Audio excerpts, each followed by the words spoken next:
कालू और मोहिनी दोनों ही आजकल बहुत परेशान थे क्योंकि उनका रोजगार खत्म हो चुका था। जंगल में बारिश हो रही थी। कालू मोहिनी से कहता है, अरे मोहिनी, अब क्या करूं, कुछ समझ में नहीं आ रहा है, कहाँ जाऊं? अजी, कोई ना कोई काम जरूर मिल जाएगा। ऐसा करते हैं ना, हम दोनों आज इस जंगल के बगल वाले जंगल में जाते हैं, वहाँ के बाजार में देखते हैं। वहाँ जाने से शायद कुछ काम के आसार नजर आए। हाँ चलो, इस जंगल में तो अब कुछ काम बचा नहीं है, वही चलते हैं। कालू और मोहिनी दोनों उड़ते उड़ते पास के जंगल में जाते हैं। वहाँ के बाजार में घूमने लगते हैं और एक फल की दुकान पे पहुँचते हैं। अरे भैया, आपने फल नहीं रखा है? अरे फल ही तो रखा है। ये क्या कह रहे हो, अंधे हो क्या?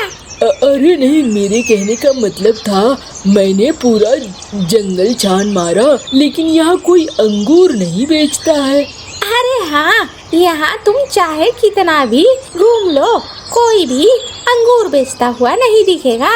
जाओ जाओ, टाइम खोटी मत करो, हवा आने दो, ग्राहक आने वाले हैं। फुकरे चले आते हैं दुकान पे। अरे जा रहे हैं। दोनों बाजार को पूरी तरीके से घूमते हैं। उसके बाद कालू मोहिनी को कहता है, देख मोहिनी, तुझे कुछ समझ में आया क्या? नहीं जी, मुझे तो कुछ भी समझ में नहीं आया। अरे सुन, इस पूरे बाजार में कहीं भी अंगूर नहीं है, और अगर हम अंगूर की खेती करते हैं और यहाँ पर अंगूर बेचते हैं तो हमें ठीक ठाक मुनाफा होगा। मैं आज ही जाता हूँ टीकू के पास और टीकू से उधार में पैसे ले लेता हूँ और उसके बाद हम खेती शुरू करेंगे।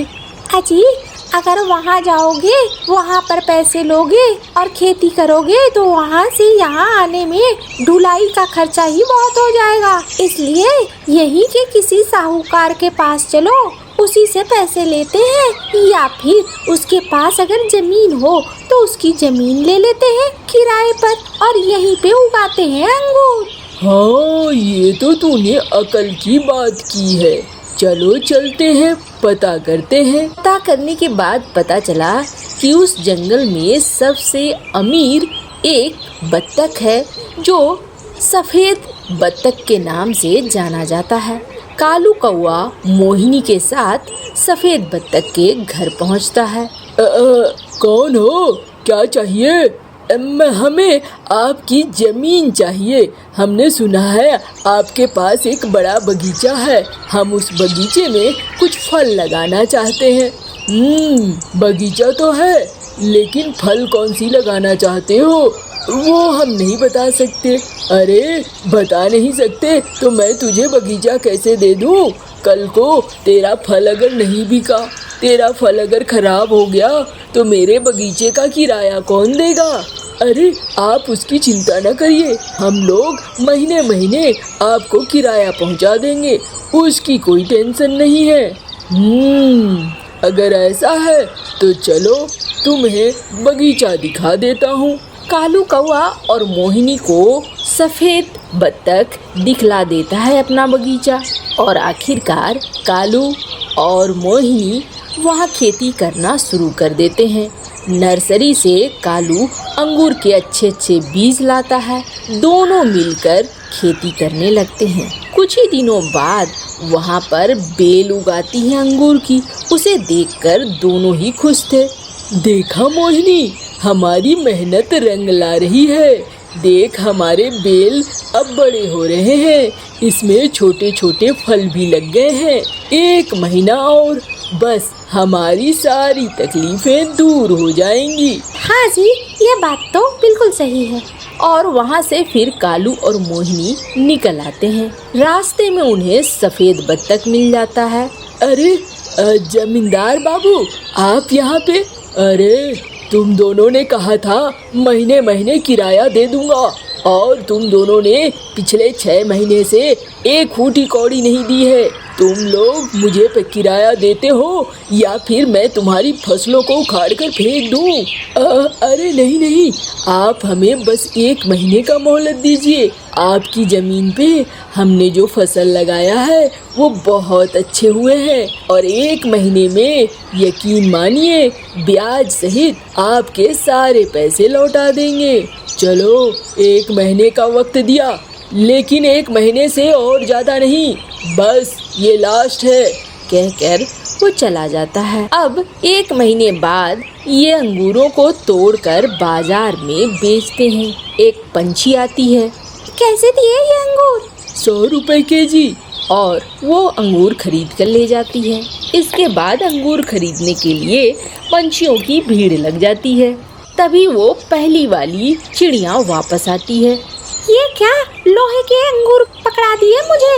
ये दोनों लोगों को ठग रहे हैं। आप लोग यहाँ पर ध्यान से देखो। अरे ये क्या बक रही हो तुम? हम क्यों ठगेंगे? ये अंगूर है अंगूर। अच्छा, खा कर देखो ये क्या है। जैसे ही अंगूर को कालू कौवा अपने मुंह में डालता है, उसके तो दांत हिल जाते हैं। अरे ये तो सचमुच लोहे के अंगूर हो गए हैं। सारे ग्राहक वहाँ से भाग जाते हैं। वो चिड़िया भी चिक चिक करते हुए अपने पैसे लेकर वापस चली जाती है। अरे मोहिनी, ये क्या हो गया? कुछ समझ में नहीं आ रहा है।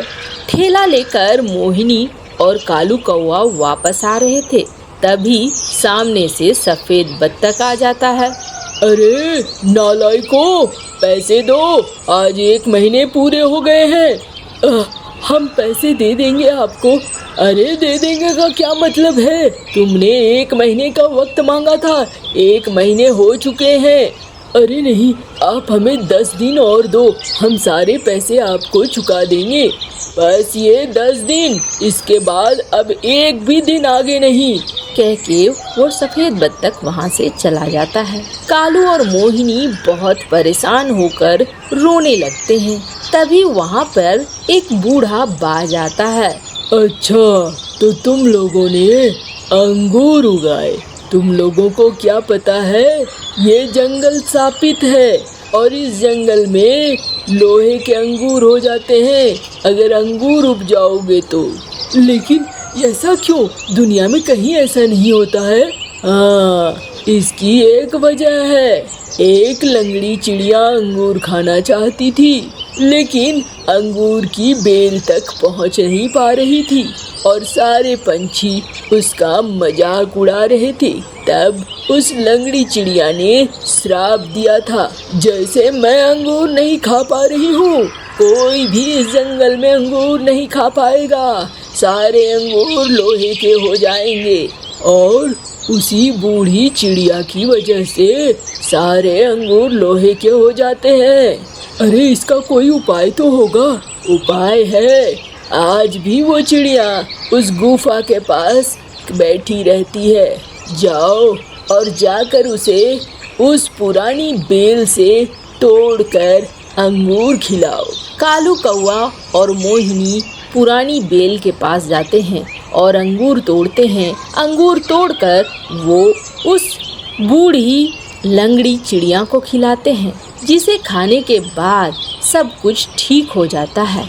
जब कालू और मोहिनी अपने ठेले पर पहुंचते हैं तो ये देखकर अवाक रह जाते हैं कि उनके ठेले के अंगूर तो सोने के हो चुके हैं। अरे मोहिनी, ये देख, हम तो अमीर हो गए, हमारे अंगूर सोने के हो गए। हाँ जी, हम तो अमीर हो गए, लेकिन हम काम नहीं छोड़ेंगे। हम पहले ही की तरह मेहनत करेंगे और लोगों की मदद करेंगे। जितने भी पंछी पशु हैं जंगल में, सबकी मदद करेंगे। आखिरकार कालू कौवा मोहिनी कौवी खुशी से रहने लगते